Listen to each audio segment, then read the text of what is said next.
নলহাটি পুরসভা দখলে চড়ছে ভোটের উত্তাপ। একে অপরকে আক্রমণে সুর চড়িয়েছে সব দলই। ভোটের যা সমীকরণ তাতে ১৬ ওয়ার্ডের এই পুরসভা দখল রীতিমতো চ্যালেঞ্জিং। মোট ওয়ার্ড ১৬টি, মোট প্রার্থী ৫৩ জন, মোট ভোটার ৩০,৯১৭ জন। রাজ্যের হাতে গোনা কয়েকটি পুরসভার মতো নলহাটিতেও বামেরা কখনো দাঁত ফোটাতে পারেনি। এবার কংগ্রেসের সঙ্গে জোট করে অবশ্য মরিয়া লড়াই দিতে তৈরি হচ্ছে বাম শিবির।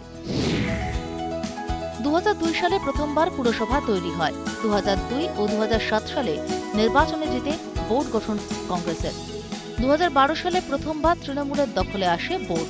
তবে প্রচার হোক কিংবা তৃণমূলের সঙ্গে টক্কর, এগিয়ে কিন্তু কংগ্রেসই। এই যে পৌরসভা কাজ চালাচ্ছে, এই পৌরসভার স্বচ্ছতা বলতে কিছুই বাকি নাই, কারণ এরা কোনো টেন্ডার করে না।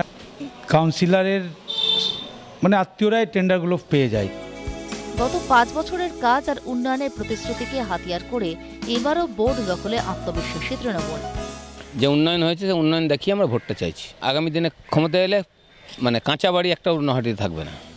সংগঠন কিংবা প্রচার, ভোটে বিকল্প শক্তি হিসেবে উঠে আসতে মরিয়া বিজেপিও। কাউকে প্রলোভন দেখিয়ে, কাউকে ভয় দেখিয়ে আমরা ভোট নেব না। তো একাই আশা করছি যে আমরা ৯টা সিট একাই পাবো। পুরভোট নিয়ে উত্তাপ বাড়ছে নলহাটিতে। নলহাটি থেকে অক্ষয় ধীবরের রিপোর্ট, ইটিভি নিউজ বাংলা।